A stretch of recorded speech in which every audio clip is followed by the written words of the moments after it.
My name is Tuan. I'm 23 years old, a technician working for a small company in Bac Ninh. My job is to maintain and repair industrial machinery in factories. All year round, I'm surrounded by grease, roaring engines, and the constant pressure of deadlines to keep production lines running. Every day, I wrestle with massive machines, from conveyor motors to pressing systems, tracking down faults, tightening bolts, or replacing sensors. Some nights I work late, my eyes burning from lack of sleep, wondering why I ever chose this job. Maybe it's because when I was a kid back in the countryside, I loved fixing things. Bicycles, water pumps. The feeling of bringing something dead back to life always satisfied me. After months of exhaustion, the National Day holiday on September 2nd, 2025, finally gave me a chance to escape the industrial haze. I took a bus back to my hometown in Vengeful commune, Phu, hoping to find some peace with my family.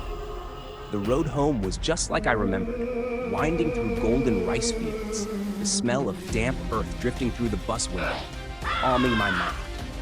I leaned my head against the glass, trying not to think about the faulty CNC machine waiting for me back in Bac Ninh. The bus stopped at the entrance of the village at sunset. I grabbed my backpack and walked home. The road had been renovated, clean and fresh, lined with rows of green bamboo whispering in the wind. In the distance, I saw Cantang Lake, a newly inaugurated reservoir shimmering under the last light of day. The villagers said it was their pride, preventing floods, supplying irrigation, even opening opportunities for tourism. From afar, it looked like a giant mirror in the valley. For a moment, I thought maybe my hometown was about to change for the better. When I got home, the smell of braised fish and freshly cooked rice made my stomach growl. My grandmother, her silver hair neatly tied back, came out and hugged me warmly. Tuan, you're home? You look thinner? Have you eaten yet? I smiled. Not yet. I rushed back and didn't get anything to eat. We laughed together as I stepped inside. After washing up, I sat down on the old mat with my family.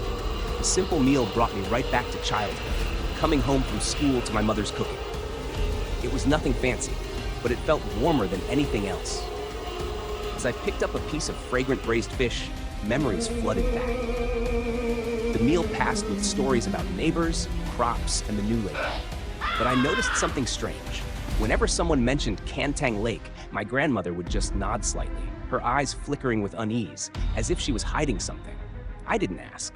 I thought maybe she was just old and worried about trivial things. That afternoon, I got a message from Tung, my childhood friend who now worked in the commune. Come out to Cantang Lake tonight. It's beautiful. Just opened. Everyone's there, like a festival. And lots of pretty girls, too. I had planned to rest, but curiosity got the better of me. That night, I borrowed my dad's motorbike, picked up Tung, and we headed to the lake with some friends. The place was lively. Loudspeakers played patriotic songs, children ran around, vendors sold sugarcane juice and snacks. The lake sparkled under the newly installed lights, reflecting the crescent moon like a painting. Beautiful, right? Tung said proudly. Once it becomes a tourist spot, we'll all make money. I nodded. But for some reason, standing near the water, I felt a chill, even though the early September night was still warm. We sat on the grass, eating and chatting, while Tung told stories about the lake.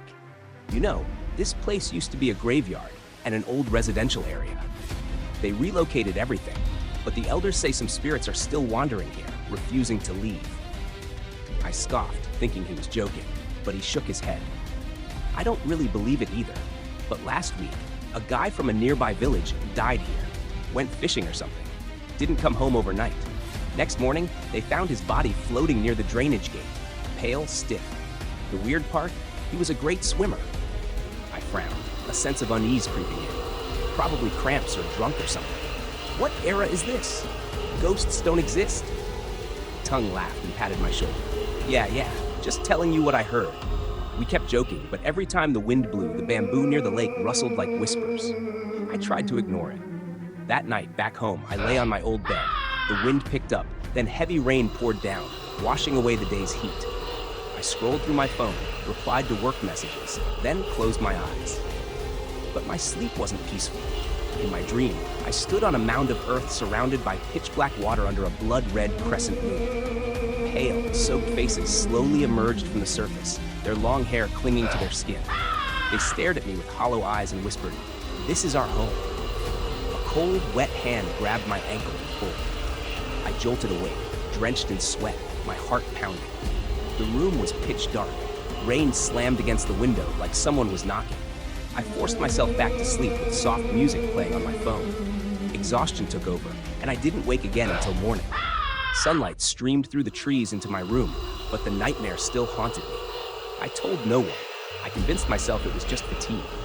While eating instant noodles, I overheard my grandmother talking with a neighbor outside. Their voices suddenly lowered.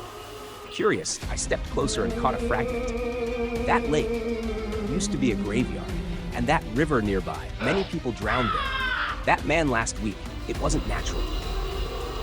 A chill ran down my spine. Later, I spent the day wandering around, trying to look up information about the lake, but found almost nothing useful, just rumors about corruption during construction. That night, I met Tung and the others again at our usual spot. After a few drinks, I asked, "So, about the lake, what's really going on?" The others laughed.